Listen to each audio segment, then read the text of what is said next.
नमस्कार, बड़ी बहस में आप सभी दर्शकों का स्वागत है। मैं हूं आपके साथ अतुल प्रताप से। केंद्र सरकार ने मेडिकल छात्र छात्राओं को बड़ी राहत दी है। सरकार ने मेडिकल कोर्सेज में प्रवेश करने के लिए आयोजित होने वाले नीट यूजी और पीजी परीक्षा में शैक्षणिक वर्ष से आरक्षण को लागू करने का फैसला किया है। आदेशों के अनुसार ओबीसी के लिए 27% आरक्षण, आर्थिक रूप से जो कमजोर वर्ग है यानी ईडब्ल्यूएस, उनके लिए 10% आरक्षण लागू किया गया।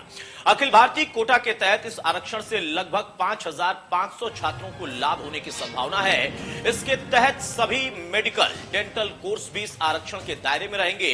अब ऐसे में मोदी सरकार का मेडिकल पाठ्यक्रमों के दाखिले में जो पिछड़ों को 27% और आर्थिक रूप से जो पिछड़े हैं यानी अर्थात जो गरीब सवर्ण है उनको भी 10% आरक्षण देने का फैसला यूपी विधानसभा चुनाव में सत्तारूढ़ दल बीजेपी को लाभ पहुंचा सकता है। अगड़ों व अनुसूचित जाति के साथ पिछड़ों की लामबंदी को तरह तरह के प्रयोग कर रही बीजेपी सरकार का यह निर्णय विरोधी पार्टियों के लिए चुनौती बढ़ाएगा। उन्हें पिछड़ी जातियों, खासतौर से उसके युवा वर्ग को अपने पाले में लाने के लिए पहले से ज्यादा मशक्कत करनी पड़ेगी। वहीं उसके अगले यानी खासतौर से ब्राह्मणों को जोड़ने की मुहिम थी, उस मुहिम पर भी इसका असर पड़ेगा। ऐसे में अब जब 5 महीने के बाद यहां पर चुनावी दुदुम्भी बजने वाली है, तब बीजेपी ने इस फैसले से प्रदेश के पिछड़ों को साथ जोड़े रखने और सवर्णों को भी साधे रखने की कोशिश की है। प्रदेश में एसपी, बीएसपी, कांग्रेस के अलावा आम आदमी पार्टी भी ब्राह्मणों के मुद्दे पर बीजेपी सरकार को लगातार घेर रही थी। इसको देखते हुए पिछड़ों के साथ गरीब सवर्णों को 10% आरक्षण देने की घोषणा बीजेपी के डैमेज कंट्रोल में मददगार साबित हो सकती है। अब ऐसे में सवाल बड़ा ये कि मोदी का एनईईटी फॉर्मूला क्या योगी को जीत दिलाएगा?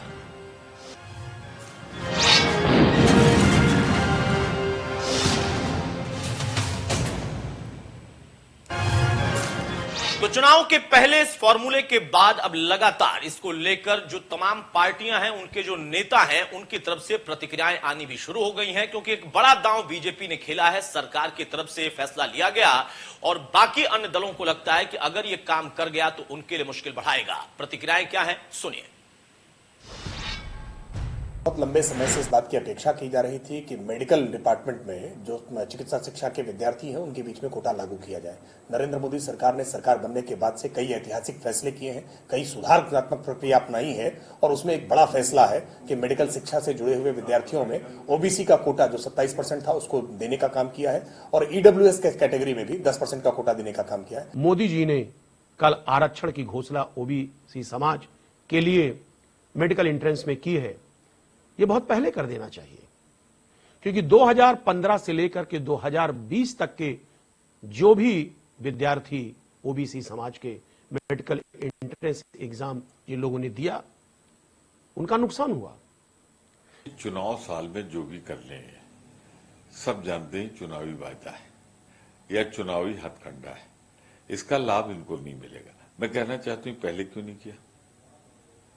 चुनाव जब मुहाने पे है तो क्यों किया? तो जिनको कर रहे हैं, जो नीट में बैठ रहे हैं या इसी के साथ जोड़ के मैं देखता हूं जो इकोनॉमिकली वीक, आर्थिक रूप से वीक है, उनका 10% या उसमें पिछड़े वर्ग का, जिस तरह ये कर रहे हैं, ये पहले क्यों नहीं किया? जब उत्तर प्रदेश के चुनाव में नाव डूबने लगी और 90% नाव डूब गई, तो ये यत्न क्यों?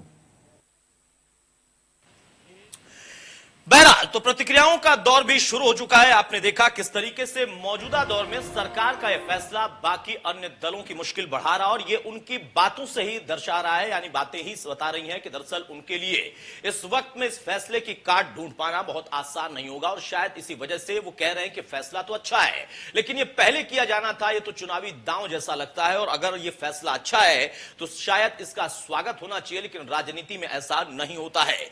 मौजूदा दौर में जो असम की स्थिति, जो इस वक्त असल स्थिति है, उसमें जहां तमाम दल इस वक्त लगातार ब्राह्मणों को खासतौर से उत्तर प्रदेश में साधने की कोशिश कर रहे थे, जिसमें कांग्रेस भी शामिल है, बीएसपी भी है, उसके साथ साथ एसपी भी है, आम आदमी पार्टी भी है, लेकिन अब यहां पर बीजेपी के उस दांव से वो जो 10% गरीब सवर्णों को भी इसमें सुविधा मिलेगी, उसमें भी एक बड़ा मास्टर स्ट्रोक उनके लिए होगा और जो बाकी अन्य वर्ग हैं उनमें जो इस तरीके से मैसेज जाएगा कि उन खासतौर से जो युवा बच्चे हैं, जो बच्चे हैं जो कि इस व्यवस्था से जुड़ना चाहते हैं या फिर उनको लाभ मिलेगा, उनको भी इस पार्टी से कहीं ना कहीं जुड़ाव ना हो जाए, क्योंकि उनकी ही सरकार का यह फैसला है। बहरहाल हमारे साथ संजय चौधरी प्रवक्ता बीजेपी के जुड़ चुके हैं, बहुत स्वागत है संजय आपका। मनोज यादव साहब हैं प्रवक्ता एसपी के, बहुत स्वागत है मनोज भाई आपका। उमाशंकर पांडे साहब हैं प्रवक्ता कांग्रेस की तरफ से, बहुत स्वागत है उमाशंकर जी आपका। सबसे पहले संजय चौधरी, शुरुआत में आपसे ही कर रहा हूं। सरकार ने एक फैसला किया और उस फैसले में पार्टियों को लग रहा है कि देर से किया गया फैसला है, यह चुनावी एक स्टंट है, चुनावी दांव है। अच्छा फैसला उनको भी लगता है, लेकिन देरी आपने कर दी, इस पर उनकी आपत्ति है। ने एक बहुत दूरगामी फैसला लिया है और इस दूरगामी फैसले का चाहे वह पिछड़े वर्ग के लिए हो या इकोनॉमिकल वीकर सेक्शंस हैं उनका जो रिजर्वेशन बढ़ाया है, तो दोनों ही रिजर्वेशन के छात्रों को इसका बड़ा लाभ मिलेगा।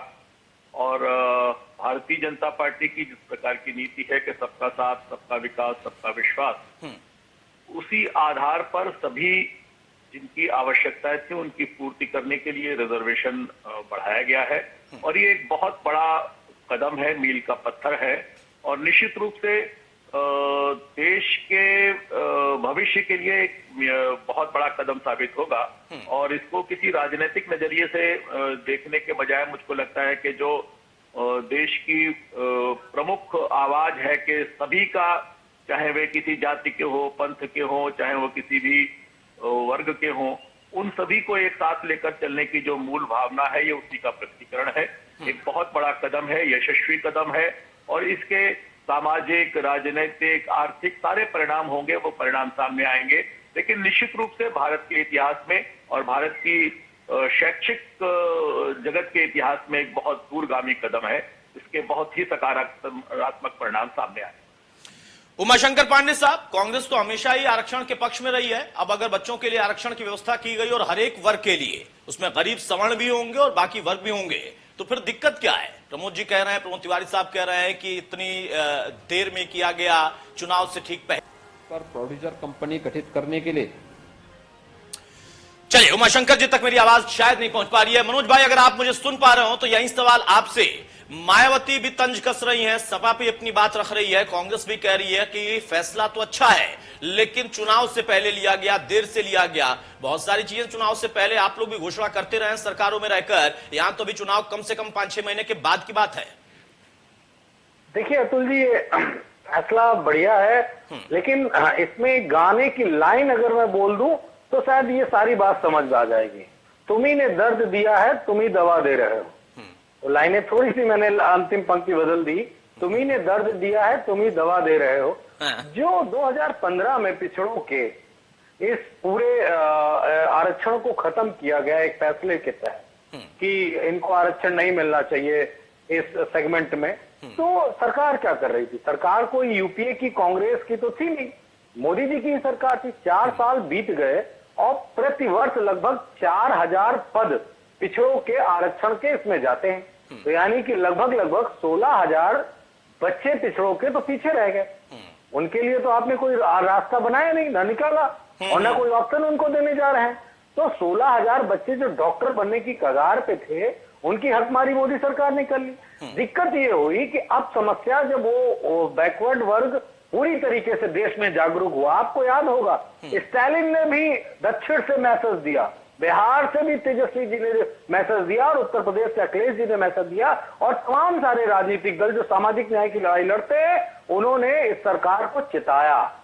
लास्ट में तो बीजेपी के भी पिछड़े नेताओं ने प्रधानमंत्री को ज्ञापित किया। क्यों? क्योंकि रियल में वो अन्याय हो रहा था उनके साथ, उनको पहले से हक मिल रहा था। लेकिन सरकार ने अब वही वाली बात, तुम्ही ने दर्द दिया, तुम ही दवा दे दो। अगड़ों को भी नाराज नहीं करना चाहते, इसलिए पूरा एक ड्रामा किया गया, पिछड़ों का नुकसान किया गया और अब उसको फ्लैट रूप से लागू करने की बात कही गई।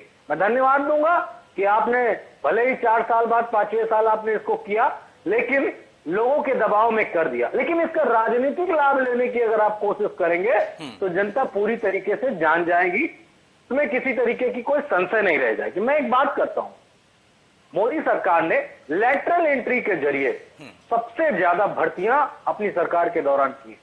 हर सरकार करती, ये बात बिल्कुल नहीं कहूंगा कि किसी सरकार ने नहीं की होंगी, लेकिन उसमें महत्वपूर्ण ऐसे विशेषज्ञ लोग होते हैं जिनको रखा जाता। इस सरकार ने तो लेटरल एंट्री के जरिए आईएएस बना दिए, वहां जाके पीएमओ में सचिव नियुक्त कर दिए। क्यों? क्योंकि उनको पिछड़ों का हकमारी करनी है, अपने लोगों को बैठाना है उसमें। ये सारी चीजें देश हित में नहीं थी। और संजय चौधरी जवाब देंगे। संजय चौधरी, फैसला तो अच्छा है, लेकिन दर्द भी आपने दिया था, दवा भी आप दे रहे हैं, और इस वजह से दवा दे रहे हैं क्योंकि दबाव था। देखिए, देर आए दुरुस्त आए। आप किसी काम में देर भले कीजिए, लेकिन वो काम बहुत दुरुस्त होना चाहिए। उस काम में ऐसा कोई भी चीज नहीं छूटनी चाहिए जिससे कि उस काम में अड़ंगा लगे। इसीलिए सरकार ने सारे प्रश्न विपक्ष जितने भी हो सकते थे उन सभी से बात करके एक ऐसा सर्वमान्य रास्ता निकाला है कि जिसमें सभी की संतुष्टि है। और सरकार ने इस बीच न केवल मेडिकल के सीटों की संख्या में लगभग 54% की वृद्धि की है, तो मुझे लगता है कि जो बड़ा समाज है, जो पूरे जिसमें सारे समाज के लोग शामिल हैं, इसमें सभी को लगेगा कि उनके हिस्से की भागीदारी बढ़ रही है। देखिए, आप कोई भी निर्णय करते हैं वो एकांगी नहीं होना चाहिए, वो सर्वांगी होना चाहिए। उसमें सभी की संतुष्टि का भाव होना चाहिए। उसमें से हमारा निर्णय कोई ऐसा न हो कि जिसमें किसी को लगे कि उसका हक मारा जा रहा है। तो निश्चित रूप से जब हम निर्णय करते हैं, जब कोई भी निर्णय करता है, तो इस प्रकार की सोच विचार कर निर्णय होना चाहिए कि उसमें सभी को संतुष्ट हो और निर्णय ऐसा हो जिसको सभी के लिए मान्य हो। कोई निर्णय ऐसा कर देना कि जिसमें आधे लोग नाराज हो जाएं, आधे पक्ष में खड़े हो जाएं, आधे विपक्ष में खड़े हो जाएं, इसके बजाय सभी से बात करके एक अच्छे निर्णय की तरफ बढ़ना और उसमें समाज के सभी लोगों की भागीदारी हो जाना, अगर ये एक अच्छा सहमत नहीं हो रहा है मनोज यादव, छोटा सा काउंटर जवाब, छोटा सा।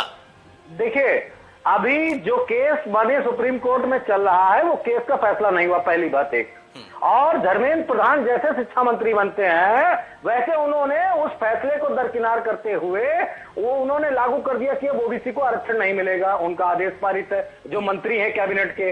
और जब विपक्ष का दबाव पड़ा, पूरे देश के बड़े बड़े नेताओं और पार्टियों का दबाव पड़ा, तब ये सरकार को विवश होकर ये फैसला करना पड़ा। गलत बयानबाजी टीवी पे बैठ के न करें। अभी भी माननीय सुप्रीम कोर्ट का फैसला नहीं आया है जिसके आधार पर आपने आरक्षण खत्म किया था, अभी भी नहीं आया है। तो टीवी चैनल पे कोई उल्टी चीज कहना और अपने आप को ही अपने मनोज भाई, आप मुझे एक चीज बता दीजिए मनोज भाई, कृषि कानून को लेकर मैं थोड़ा सा अलग से हटके इसमें ऐड ऑन कर रहा हूं। कृषि कानून को लेकर आप कहते हैं कि बड़ी हठधर्मी सरकार है, किसी का इस पर दबाव नहीं चलता है।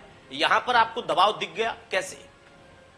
देखिए, निश्चित तौर पे दबाव इसलिए दिख गया क्योंकि ये बुद्धिजीवी लोग हैं, पढ़ाई लिखाई वाले लोग हैं और बड़ा एक सेगमेंट जो है बीजेपी को वोट कर रहा है इस वक्त। इस बात को मेरी ध्यान दीजिएगा, बड़ा एक सेगमेंट पूरे देश में बैकवर्ड का बीजेपी को वोट कर रहा है। सहमत नहीं हूं सर, मैं सहमत नहीं हूं। पहला, क्या किसान बुद्धिजीवी नहीं होता है?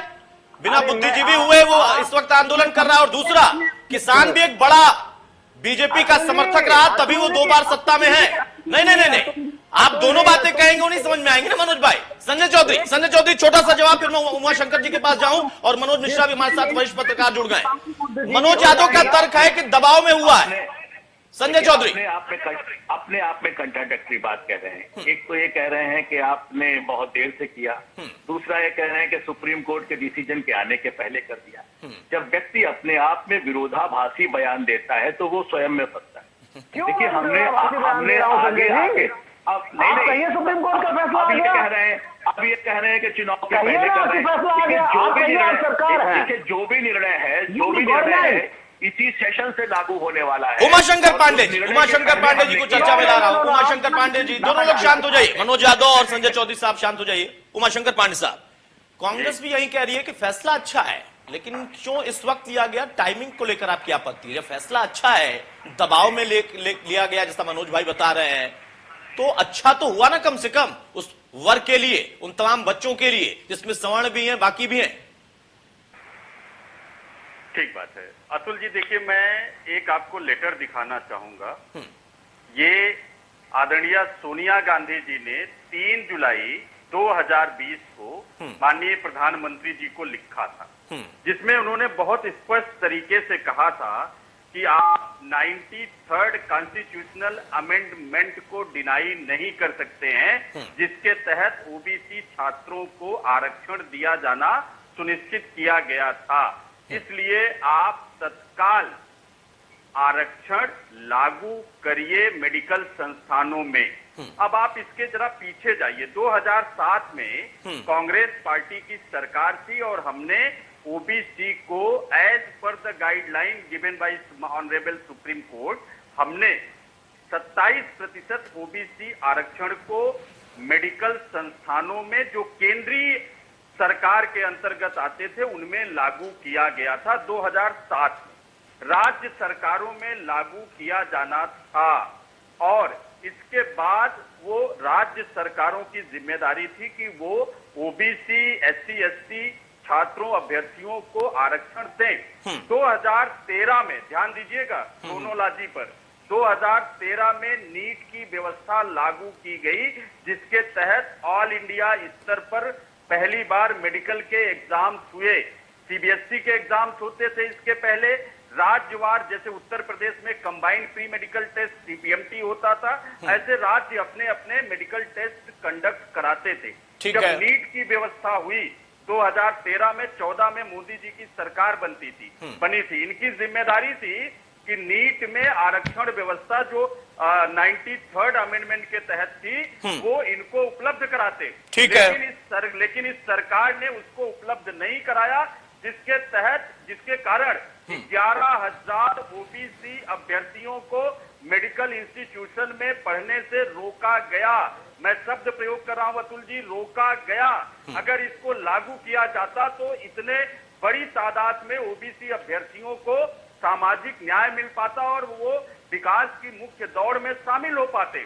लेकिन भारतीय जनता पार्टी की प्रवृत्ति ये नहीं है, उनके डीएनए में आरक्षण का विरोध है। डीएनए क्यों कह रहा हूं? क्योंकि याद करिए सुदर्शन जी और मोहन भागवत जी का बयान बिहार चुनाव के पहले उन्होंने कहा था आरक्षण की समीक्षा होनी चाहिए। मैं उस पर कहना चाहता हूं आरक्षण सामाजिक न्याय की प्रक्रिया है। उमाशंकर जी आपकी जितनी बातें सही थी मैं थोड़ा सुनता रहा।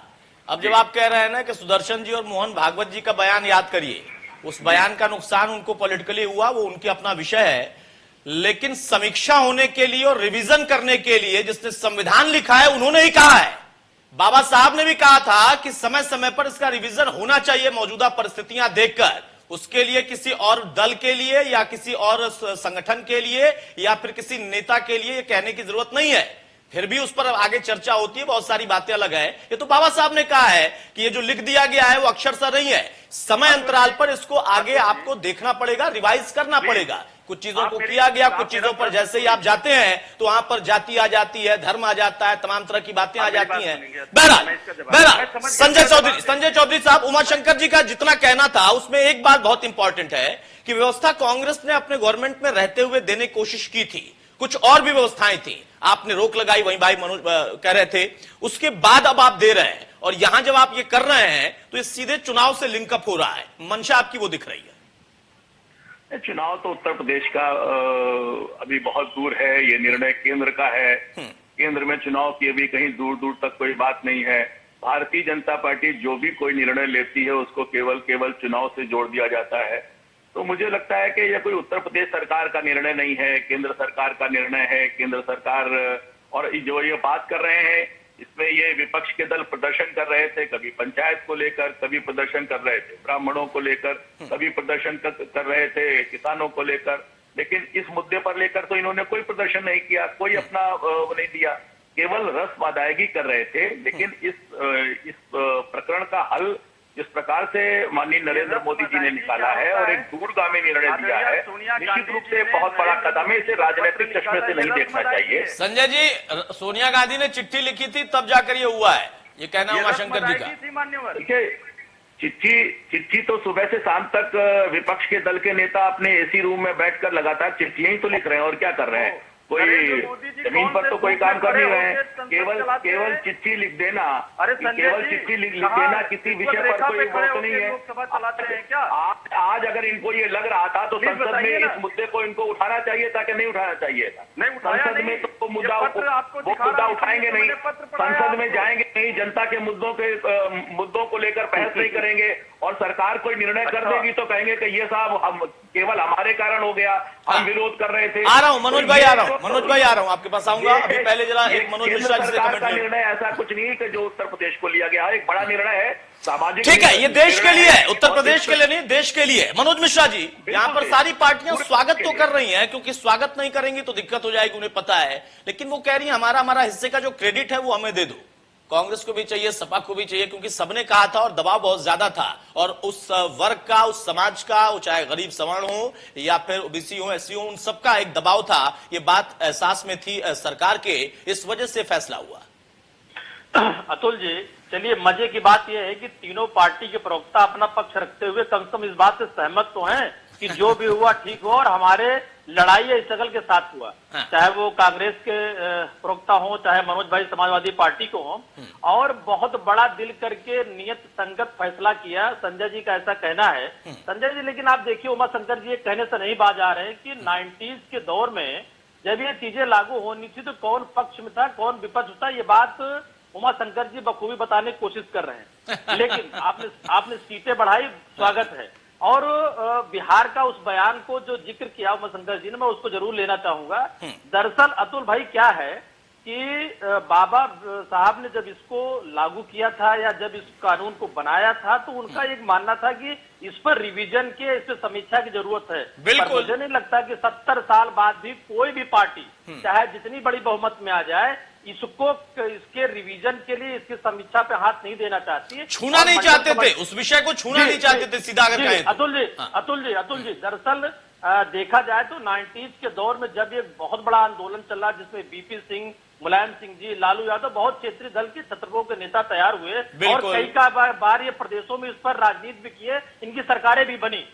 मोदी जी, मनोज भाई पूरा करिएगा, करूं फिर करिएगा, मुझे पता आप जरूर बोलना चाहेंगे। कारण ये है कि आरक्षण के मामले में आप कुछ छोड़ना नहीं चाहेंगे, आप अपना संघर्ष, अपना बलिदान, बहुत सारी चीजें बताएंगे, मैं सहमत हूं। लेकिन वक्त की जरूरत है। संजय भाई, आप केंद्र में भी और कई राज्यों में भी हैं, उम्मीद थी कि आप इसका रिवीजन कम से कम इस मापदंड पर जरूर करेंगे। ठीक है, 10% ईडब्ल्यूएस को लागू हुआ, 27% ओबीसी को लागू हुआ, हम इस परंपरा को या बढ़ी हुई सीटों का स्वागत करते हैं। लेकिन क्या आर्थिक आरक्षण की जरूरत नहीं कि उस पर एक बार चर्चा कर ली जाए, सदन में उस पर भी बात कर ली जाए। लेकिन उमाशंकर जी, लगभग 32 सालों से आप प्रदेश की राजनीति में सक्रिय रूप से कह दें या सत्ता में आप नहीं हैं, 22 में 89 के बाद आप लगातार गायब रहे, आपको नहीं लगता कि ये मंडल कमंडल आपको ले डूबा और आज आप वही गिनाने की कोशिश कर रहे हैं कि साहब सोनिया जी ने दबाव बनाया था, इन्होंने कहा था, कम से कम पिक्चर क्लियर करिए, अगर साथ है तो साथ है, विरोध है तो विरोध है।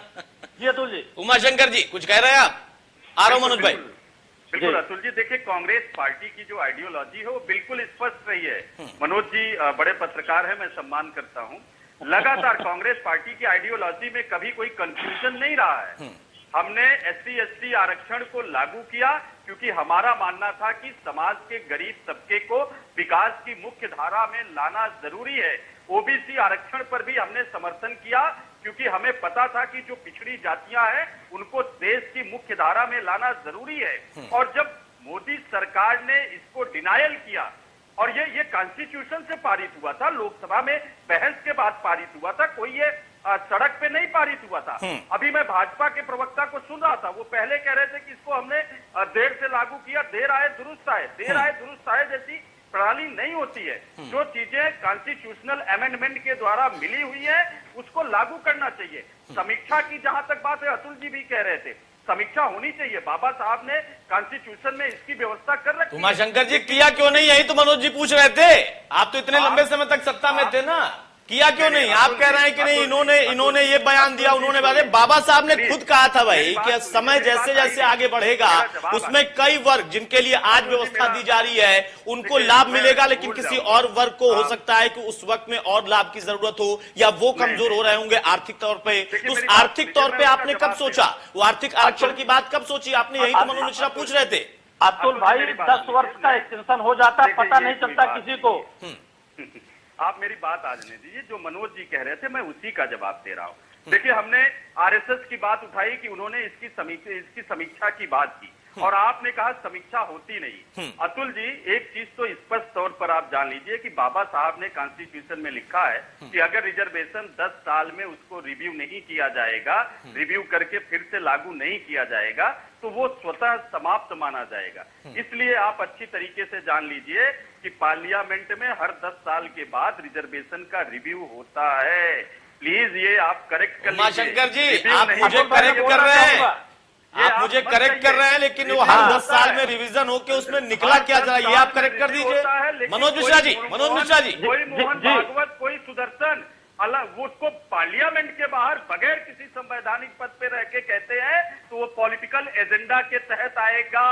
वो पॉलिटिकल एजेंडा, आरएसएस कुछ भी कहेगी तो आपके लिए तो पॉलिटिकल एजेंडा ही हो जाता है, वो आरक्षण हो या कुछ भी हो, वो तो कुछ भी बोलते हो, आपके लिए पॉलिटिकल एजेंडा ही रहता है। बहरहाल मनोज मिश्रा कुछ कहना चाह रहे हैं आप? मनोज मिश्रा, मैं अतुल भाई ये कह रहा था कि विगत 30 वर्षों से इसके एक्सटेंशन में 10 वर्ष पर जब इसका एक्सटेंशन होता है, उस पर हम लोगों ने कभी कोई बहस, कभी कोई जनाधार और कभी कोई समीक्षा नहीं देखी है, नहीं देखी। लेकिन उमाशंकर पांडे साहब मेरा कंफ्यूजन दूर कर रहे हैं। मेरा कंफ्यूजन नहीं है, वहां पर कंफ्यूजन आप ही का है पांडे भाई। बहरहाल मनोज यादव कुछ कहना चाहते हैं। मनोज भाई, एक आप अपना कमेंट कर लीजिए, उसके बाद मैं छोटा सा ब्रेक लूंगा सुर्खियों के लिए। उमाशंकर जी आऊंगा उमाशंकर जी आऊंगा आपके पास। मनोज भाई, मनोज यादव, मैं आप लोगों ने जितनी बहस करी और जितनी बातें आई इस पैनल के जरिए अभी लास्ट 5 मिनट वो बहुत ही इंपॉर्टेंट है। वो चाहे 10 साल का रिव्यू की बात हो या आरक्षण पे समीक्षा की बात हो। मैं एक बात कहता हूं, क्या समीक्षा किसी चीज की बिना उसके अंक गणित, बीज गणित को गिने हुए कर लेंगे क्या?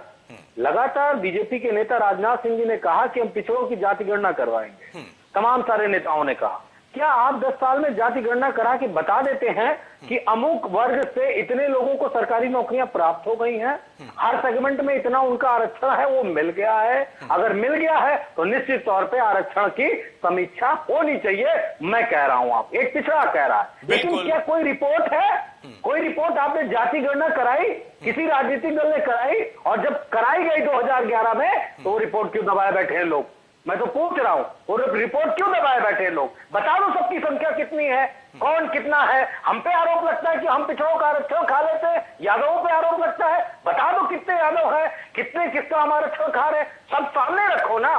ब्राह्मणों पे आरोप लगता है कि उन्होंने नौकरियां खा ली अगड़ों की, ब्राह्मणों की गिनती बता दो और सबको गिन के उनके अनुपात में अगर जितना 27% वालों को 27 बता दो, 18-19 वालों को 18 बता दो और 50% वालों को 50 का बता दो, 10 जो गरीब वाले उनका भी बता दो। लेकिन सिर्फ ये कहना, राजनीतिक लाभ लेने के लिए उस बात को कहना, मेरे ख्याल से किसी भी लोकतंत्र व्यवस्था में संवैधानिक संस्थाओं के जरिए मनोज भाई, जातीय गणना होनी चाहिए और उसके आंकड़े आने चाहिए। चलिए मान लिया, और मान लिया अगर सरकार ने और कराने लगी तो फिर ये तो नहीं कहेंगे कि देखिए अब इस देश में जातियों की गणना हो रही है, जातियों की गणना शुरू कर दी।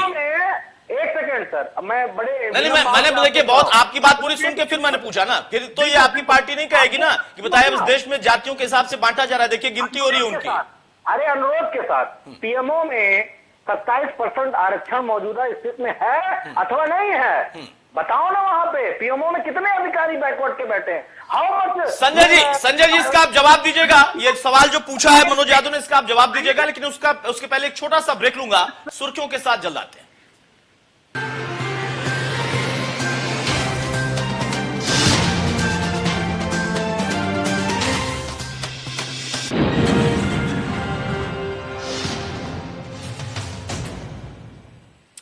चलिए ब्रेक से आगे बढ़ते हैं। संजय चौधरी साहब जल्दी से जवाब दीजिए, मनोज यादव जो सवाल पूछ रहे थे।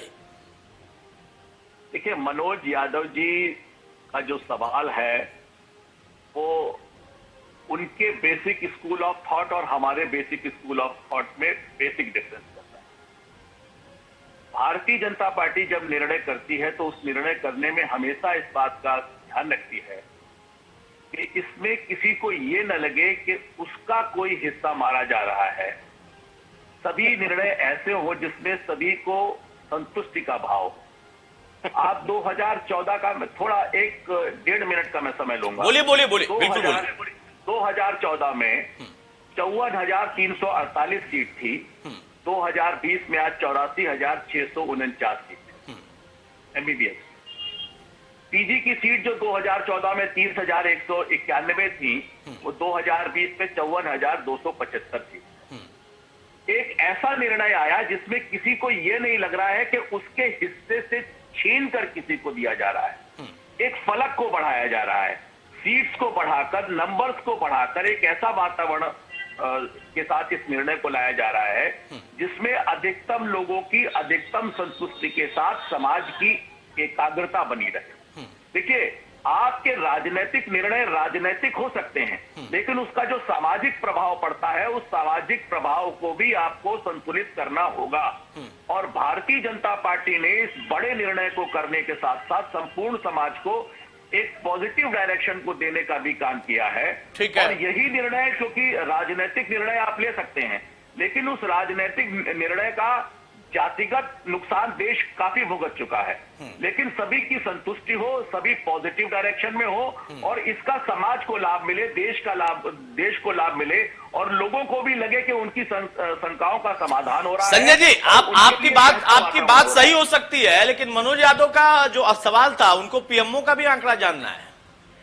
नहीं, वो तो देखिए मनोज भाई, जब इनकी पार्टी ने राजनीति शुरू की तो पिछड़ों पर शुरू की, आगे बढ़ते बढ़ते फिर वो एक जाति पर आ गए, जाति के बाद वो एक खानदान पर आ गए, खानदान के बाद वो परिवार पर आ गए, परिवार के बाद वो व्यक्ति पर आ गए और व्यक्ति के बाद ऐसे आ गए कि पिता की बात पुत्र नहीं मानता और भाई की बात भाई नहीं मानता। मुद्दे को ले गए, नाली में ले गए मुद्दे को। करते जाएंगे, ये छोटा करने का जो दायरे की जो सोच है, वही भारतीय जनता पार्टी और समाजवादी पार्टी। ठीक है। मनोज यादव, मैं आऊंगा आपके पास, तब काउंटर करिएगा। मनोज मिश्रा जी से मैं एक सवाल लेना चाहूंगा। मनोज मिश्रा जी, अब हम दूसरे हिस्से पर आ जाते हैं। कोई भी दल जब राजनीति में है तो राजनीति के हिसाब से तो फैसले लेगा ही, और जब वो सरकार में होता है तो फिर दोनों चीजों को वो समझता है, देश हित का मुद्दा, उसके अलावा जो जरूरतें हैं लोगों की, उसके लिए योजना बनाना, उसको सही से लागू कराना, कौन करा पाता है नहीं करा पाता है वो अलग विषय है। और ऐसे अगर फैसले लिए जाते हैं तो उसमें कहीं ना कहीं पीछे हिडन राजनीति भी होती है। शायद यही वजह, अगर मैं गलत नहीं समझ रहा हूं तो, कि सबको अच्छा तो लग रहा है फैसला, लेकिन क्रेडिट सबको चाहिए, और ये डर अभी से लगने लगा कि ऐसे समय में किया गया, जबकि कुछ महीने बाद चुनाव अगर है तो इसको भी एक एजेंडे के तहत किया गया है, या फिर इसका एक एजेंडा बन सकता है चुनाव में। नहीं अतुल भाई, बिल्कुल ठीक बात है। दरअसल है क्या है कि 29 राज्यों का देश है और कमोवेश 5 साल में चुनाव होते हैं, तो संजय भाई जरूर ये कहेंगे कि साहब हर साल 4-5 राज्यों को चुनाव होते हैं, तो हम नीतिगत फैसले कब करें और हम बिल को कब पेश करें। ठीक बात है, हम इस बात से सहमत हैं, लेकिन उत्तर प्रदेश देश की राजनीति में 2022 या 2024 में बहुत कुछ अच्छा और बुरा दोनों करने की स्थिति में था और है, आगे भी रहेगा। कारण ये है कि कुछ जो निर्णय होते हैं ना, वो कहीं न कहीं त्वरित राजनीति को और लोगों को प्रभावित भी करते हैं। 2022 के चुनाव के मद्देनजर बहुत सारे निर्णय, चाहे प्रदेश में हो चाहे देश में हो, दोनों जगह पूर्ण मैंडेट की सरकार है, इनको करने हैं और करेंगे भी, होने भी चाहिए। जहां तक संख्या की बात की अतुल भाई, संजय भाई ने जिस तरीके से संख्या की बात की कि साहब नंबर ऑफ सीट्स बढ़ी हैं तो शेयर भी बढ़ेगा और इससे लोगों को लाभ मिलेगा। लेकिन अगर हम पीछे जाते हैं, वो 90s के दौर संजय जी, जब हम लोग प्रयागराज विश्वविद्यालय में हुआ करते थे, हमने वो संघर्ष देखा है और लखनऊ आने के बाद लगातार 97 से आपको भी सक्रिय राजनीति में हम कहीं न कहीं देखते रहे, क्योंकि अटल जी का क्षेत्र आप प्रधानमंत्री से लेकर के टंडन जी से लेकर बहुत लोगों को हम लोगों ने देखा है।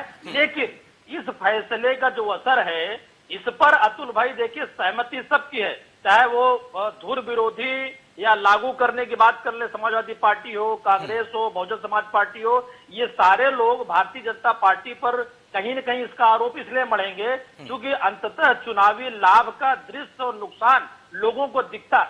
और हम 90s का जिक्र इसलिए कर रहे हैं आपसे क्योंकि 90s में हम लोगों ने देखा था कौन संघर्ष कर रहा था लागू करने के लिए और कौन संघर्ष था इसके विरोध करने के लिए। पर ओवरऑल परिस्थितियां बदली हैं 30-32 साल। उमाशंकर जी, आप कुछ कहना भी चाह रहे हैं, और देखिए जिस बात का मनोज मिश्रा ये जिक्र कर रहे हैं वो सारे सवाल आप ही की तरफ जा रहे हैं। जी ठीक है अतुल जी, मुझे थोड़ा सा समय बोलिए। बिल्कुल बिल्कुल। देखिए अतुल जी, एकदम बिल्कुल स्पष्ट है कि ये चुनावी स्टंट है। पूरे देश में ओबीसी वेलफेयर एसोसिएशन के नाम पर मोदी जी ने अपनी होर्डिंग लगवा दी। उन्होंने कहा कि हमने 28 ओबीसी के मंत्री बना दिए, हालांकि फोटो उसमें 14 के हैं, पूरे देश में लगा दिए गए। अब आप समझिए ये ओबीसी अभ्यर्थियों को फायदा देने का कारण है या फिर चुनाव का। दूसरा, हकीकत ये कितने ओबीसी के समर्थक हैं, मैं वो जरा आंकड़े बता देता हूं। केंद्रीय मंत्री रमेश निशंक जी ने 15 मार्च 2019 को पार्लियामेंट में कहा था कि ओबीसी के कुल स्वीकृत पद केंद्रीय विश्वविद्यालयों में 7,589 हैं और उन्होंने ही ये बताया था कि इसमें से 3,949 पद खाली हैं ओबीसी के, जो आज तक नहीं भरे गए। जावड़ेकर साहब 3 साल तक ये कहते रहे भर देंगे, आज तक नहीं भरे गए। आईआईटी के जो मंजूर पद हैं उसमें 42% पद खाली हैं। आईआईएम के जो पद हैं उसमें एससी, एसटी और ओबीसी के 60% पद खाली हैं। इनकी यूजीसी कहती है 3 लाख ओबीसी, एससी, एसटी के पद पूरे देश के केंद्रीय विश्वविद्यालयों में खाली है। ठीक है। और इनको 6 महीने में भरा जाना चाहिए, आज तक नहीं भरे गए। और मैं आपको उदाहरण बता दूं कि माननीय इनके 3 मंत्री जावड़ेकर साहब, निशंक जी और अब धर्मेंद्र प्रधान पिछले 3 सालों से 2017 से लगभग 4 साल हो गए एक ही गुणगान कर रहे हैं कि विश्वविद्यालयों में 6,000 पद खाली हैं, 6,000 पद खाली, 6,000 पद खाली। कोई कह रहा है 3 साल में भर देंगे, कोई कह रहा है 1 साल में भर देंगे, कोई कह रहा है 6 महीने में भर देंगे। लेकिन आंकड़े सबके 2017 से वही है, 6,319 पद, 6,136 पद। इलाहाबाद विश्वविद्यालय का अगर मैं उदाहरण ले लूं केवल ओबीसी पदों का, तो उसके 505 पद बताए गए 2019 में खाली है और 2021 में बताया गया 598 पद खाली। ठीक है, ठीक है। पहले से 48 बढ़ गए, तो आज तक इन पदों को भरा नहीं गया। एक और चलिए, अब ये तो इसका जवाब संजय जी देंगे, इसका जवाब देंगे वो। लेकिन मनोज यादव कुछ कहना चाह रहे हैं। मनोज यादव 5 सेकंड आऊंगा। अच्छा ठीक है, 5 सेकंड और मनोज भाई 5 सेकंड और उमाशंकर जी के लिए 5 सेकंड और। हाँ। सेंट्रल यूनिवर्सिटी ऑफ हरियाणा में 47% पद खाली है। सेंट्रल यूनिवर्सिटी ऑफ कश्मीर में 58% पद खाली हैं और सेंट्रल यूनिवर्सिटी ऑफ उड़ीसा जहां के धर्मेंद्र प्रधान जी खुद हैं 63% पद खाली है। ये है इनका जो अब की बार ओबीसी सरकार का नारा प्रधानमंत्री। चलिए, अच्छी बात है, इसका जवाब संजय जी देंगे। लेकिन मुझे वो दौर भी आ रहा है जब आप भी 10 साल थे तो ऐसे ही न जाने कितने पद खाली थे और तब बीजेपी याद दिलाती थी, आप कुछ नहीं बताते थे। बहरहाल मनोज यादव जी। देखिए अतुल जी, कहीं ना कहीं वो आप 10 साल की बात करो या मंडल कमीशन रिपोर्ट लागू होने के बाद की बात करो, जितनी भी सरकारें रही हैं, निश्चित तौर पे राजनीति का पूरा एक पटल चेंज हुआ देश में मंडल की रिपोर्ट लागू होने के बाद, और उसको पूर्ण रूप से लागू भी नहीं करने दिया गया। ठीक है। मैं इस सरकार से पूछता हूं और बीजेपी के प्रवक्ता से पूछता हूं, आपने कहा कि धैर्य और संतुलन बनाए रखने के लिए तमाम काम करने पड़ते हैं, तो 69,000 शिक्षक भर्ती उत्तर प्रदेश में हुए, उसमें से लगभग 18,000 बैकवर्ड के पदों को नहीं भरा जा रहा है और उनका हक दूसरे को दे दिया। क्या ये कोई बैलेंस करने के लिए आपने किया है क्या? ये बात आपको जनता को बतानी चाहिए। और हमारे कांग्रेस के प्रवक्ता ने जो आंकड़े प्रस्तुत किए हैं, वो आंकड़े मोदी जी ने लोकसभा में क्या कहा था, बैकवर्ड के दलितों के मंत्री बने और विपक्ष को अच्छा नहीं लग रहा है। अरे मंत्री आपके बने हैं ना, हमारे विश्वविद्यालयों के लड़के नहीं बने हैं प्रोफेसर, असिस्टेंट प्रोफेसर, तमाम सारे विभागों में नहीं। आज ही मोदी सरकार की सेंट्रल गवर्नमेंट की रिपोर्ट आई है अखबारों में कि 8.5 लाख सरकारी पद सेंट्रल गवर्नमेंट में खाली पड़े हैं। क्या कर रहे थे? ताली बजवा रहे थे मोदी जी क्या 7 साल से, जो 8.5 लाख पद खाली पड़े हैं, इसमें तो गरीब ब्राह्मण वाला भी बच्चा भर जाएगा ना। क्यों नहीं आपने भरे? बताना चाहिए। सारा फोकस आपका अडानी अंबानी पे है, इन रेलवे और तमाम सारे विभागों पे नहीं है ना। तभी तो आज ये स्थिति आ गई, बेरोजगारी के आंकड़े इतने ज्यादा हाइप करते जा रहे हैं। क्यों नहीं आप कर रहे हो भाई? आप ये जनता का भला नहीं कर कि हमने 14 बैकवर्ड के मंत्री बना दिए। अरे वो तो अपना अकाउंट स्विस बैंक से लेके यहां तक सब भरने में लग जाएंगे, जनता का भला नहीं होने वाला है।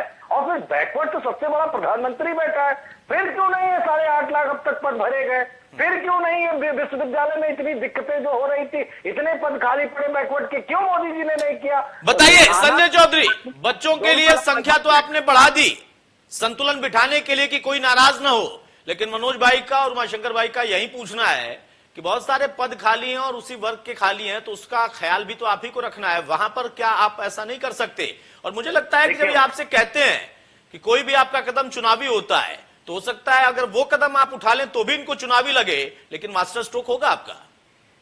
नहीं, अभी विश्वविद्यालय के शिक्षकों की और जो भर्ती है वो होने वाली है।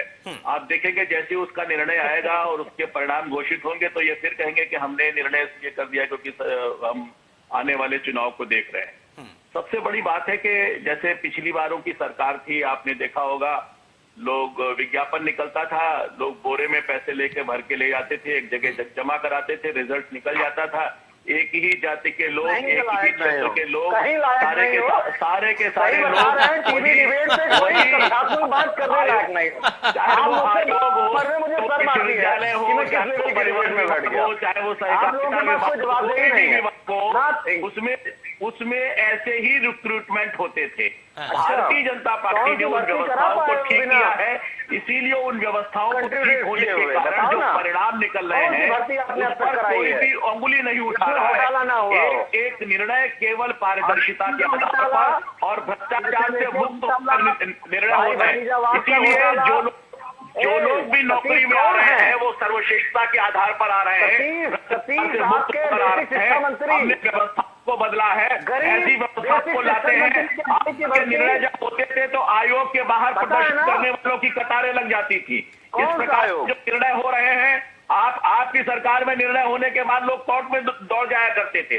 जिस प्रकार पारदर्शिता के आधार पर भ्रष्टाचार मुक्त चयन की प्रक्रिया लागू कर हमने जो व्यवस्था बनाई है उसमें आपकी व्यवस्था के कूड़े को समाप्त करने में भी थोड़ा समय लगता है। थोड़ा सा इंतजार कीजिए, केंद्र सरकार की नियुक्तियां और उत्तर प्रदेश की और भी नियुक्तियां आपके सामने आने वाली हैं।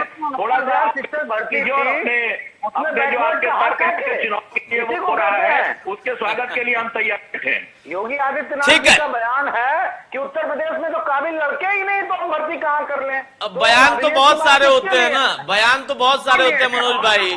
मुलायम सिंह यादव का भी बयान है कि युवाओं से गलती हो जाती है रेप को लेकर। बयान तो आते रहते हैं, बहुत सारे हैं। ठीक है, छोड़िए मनोज मिश्रा जी, लेकिन देखिए एक चीज अच्छी है जो आपने भी महसूस की और आपने कहा भी कि सभी दल देर से उठाया गया कदम है या थोड़ी सी शंका अभी भी इनको है, लेकिन सहमत हैं कि अच्छा कदम है और सभी बेचारे असल में करना भी चाहते थे। अगर उनकी सत्ता होती तो कर देते, जिनकी सत्ता पहले थी वो कर नहीं पाए तो उनके मन में इस बात का अफसोस था, लेकिन अब वो अफसोस खत्म हो गया है क्योंकि सरकार ने किया है। राजनीतिक तौर पर इसका क्या आप विजन देखते हैं? और उत्तर प्रदेश के चुनाव से अगर सीधा मैं कनेक्ट करके सवाल पूछूं कि उसमें क्या लाभ लेने की कोशिश करेगी बीजेपी? बिल्कुल करेगी, क्योंकि वो राजनीतिक पार्टी है और अभी सत्ता में है और अगली सत्ता पाने के लिए वो लड़ाई लड़ रही है। विपक्ष उससे लड़ रहा है तो उनका भी अधिकार है और उनका भी अधिकार है। सीधा कनेक्ट हो पा रहा है क्या? अतुल जी, जब अभी नया बिल्कुल तुरंत का मामला है, केंद्र में जो मंत्रिमंडल का विस्तार हुआ है, अगर उसका प्रचार प्रसार पूरे देश में जातिगत तरीके पे किया जा सकता है तो 27% आरक्षण, 10% आरक्षण की चर्चा जरूर होगी चुनाव में, और ये बातें चुनाव को प्रभावित करती हैं। हम आप इस बात को बहुत अच्छी तरीके से जानते हैं। लेकिन चूंकि जब चर्चा, देखिए ये प्रदेश की बात नहीं है बल्कि पूरे देश की व्यवस्था पूरे देश में लागू होगी। बिल्कुल, और चुनाव क्रमशः अन्य राज्यों में भी आते जाएंगे, जरूर इसका असर उत्तर प्रदेश या बाकी अन्य राज्यों में भी पड़ने वाले। लेकिन अतुल भाई एक बात देखिए, मैं बताना चाहूंगा, उत्तर प्रदेश में विगत 20 वर्ष में एक बड़ा दुर्भाग्य रहा है कि वैकेंसियां निकलने के बाद लगातार न्यायालय के चक्कर में पड़ने के बाद कम से कम ऐसे लाखों अभ्यर्थी रहे हैं जो उम्र के उस पड़ाव को पार कर गए और आज वो बेरोजगारी की संख्या में शामिल है। मुझे लगता है बेरोजगारी, नियुक्तियां और पदों को खाली रहना एक अलग मुद्दा है और 27% ओबीसी, 10% ईडब्ल्यूएस आरक्षण का ये एक अलग मैटर है। दोनों को मिक्स करके अगर बहस में बातें रखेंगे तो उचित नहीं होगी।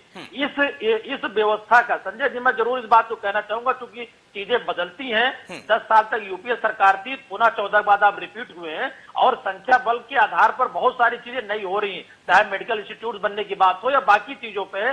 ठीक है, आपका इस तर्क है कि साहब ये व्यवस्था अगर लागू होती है तो ज्यादातर लाभ सबको मिलेगा, चाहे गरीब सवर्ण हो और चाहे वो ओबीसी के लोग हो। बिल्कुल ठीक बात है, लेकिन होता क्या है ना, समय और संदेशों की राजनीति का मैसेज होता है। ये जो टाइमिंग है ना वो कहीं न कहीं किन्हीं न किन्हीं चीजों को हिट कर रही है और विपक्ष आपको इसको छोड़ेगा नहीं। मनोज जी हैं, उमाशंकर जी, इनको पता है। कारण क्या अतुल भाई ना कि रिजर्वेशन की व्यवस्था से किसी को कोई नुकसान नहीं है। एक भी राजनीतिक व्यक्ति, एक भी राजनीतिक पार्टी ये नहीं कहना चाहेगी कि साहब 10 साल के जो हमको उसको पुनरावृत्ति करनी होती है, तो हम एक बार उस पर खुली बहस कर लें, आगे किन किन चरणों पे होना चाहिए, या जो व्यवस्था हुई थी क्या उसका हम जमीनी हकीकत में, जैसे मनोज यादव जी एक बात कह रहे थे कि साहब 70 साल की बात तो होती है रिजर्वेशन पे, लेकिन क्या उस व्यवस्था का लाभ जिसके लिए किया गया उनको मिला कि नहीं मिला, इसको भी तो देखा जाए। मैं सहमत हूं मनोज भाई इस बात से। हम कहते हैं अगर उसी ऑब्जर्वेशन रिपोर्ट को लेकर के इसमें भविष्य में कोई भी किसी भी तरीके का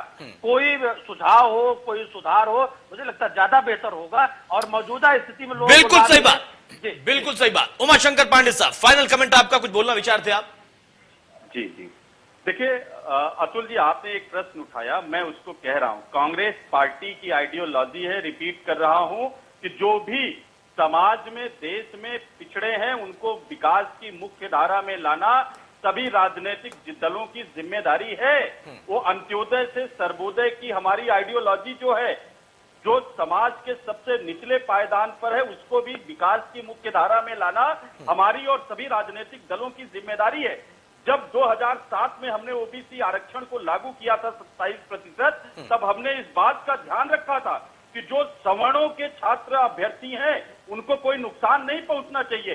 इसलिए मनोज जी को भी अच्छी तरीके से याद होगा कि हमने सीटों की संख्या विश्वविद्यालयों में बढ़ाई थी, हमने नए विश्वविद्यालय और मेडिकल संस्थानों की स्थापना किया था, और जिसके तहत जो संख्या थी जनरल कैंडिडेट्स की, वो हमने उसको प्रभावित नहीं होने दिया था। आज भारतीय जनता पार्टी के तमाम प्रवक्ता चैनलों पे बैठ के कहते हैं हमने ये एम्स बना दिए, हमने वो मेडिकल कॉलेज बना दिए। मैं संजय चौधरी से कह रहा हूं, प्रभु एक नए मेडिकल कॉलेज का एड्रेस हमको दे दीजिए और हम आप चल के किसी एक पेशेंट को एडमिट करवा दें।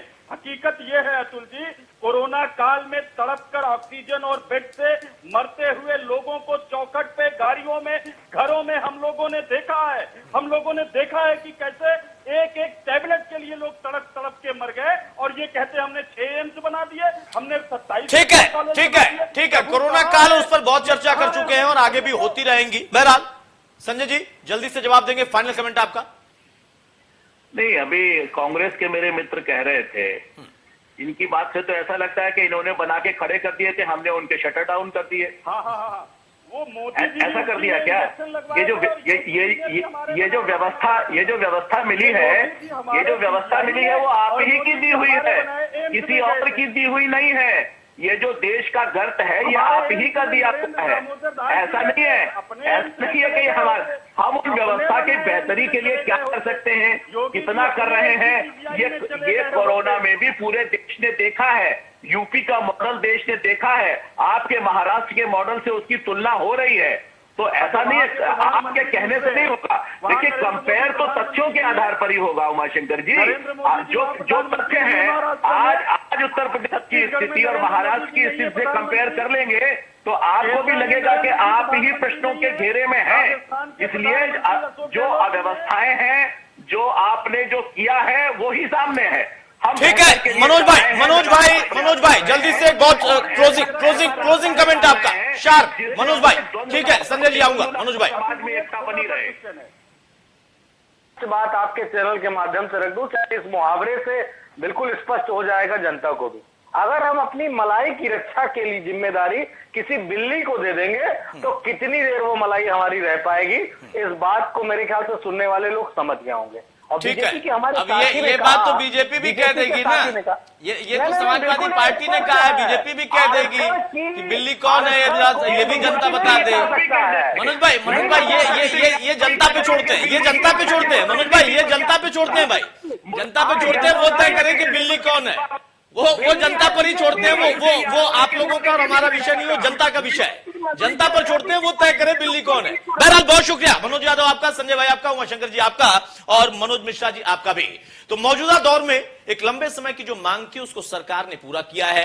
एक तरफ 1984 के बाद शिक्षा नीति जो बदली गई थी उसका कल 1 साल जब पूरा होता है तो उसमें भी बहुत कुछ शिक्षा व्यवस्था में चीजें बदली हैं, लेकिन मेडिकल कोर्सेज के लिए जिस तरीके का फैसला लिया गया, अलग अलग जो कोर्सेज हैं उनमें अब यहां पर उस हर एक वर्ग को लाभ मिलेगा जो कि पिछड़ा है या फिर आर्थिक तौर पर उसको जरूरत थी, वो आर्थिक तौर पर पिछड़ रहा था, तो उसका हित पूरे देश के हिसाब से देखने की आवश्यकता थी। सरकार ने वो देखा, विपक्ष भी स्वागत कर रहा, लेकिन थोड़ी सी टाइमिंग पर सवाल उठाकर राजनीति भी कर रहा, जो उनका अधिकार है। नमस्कार।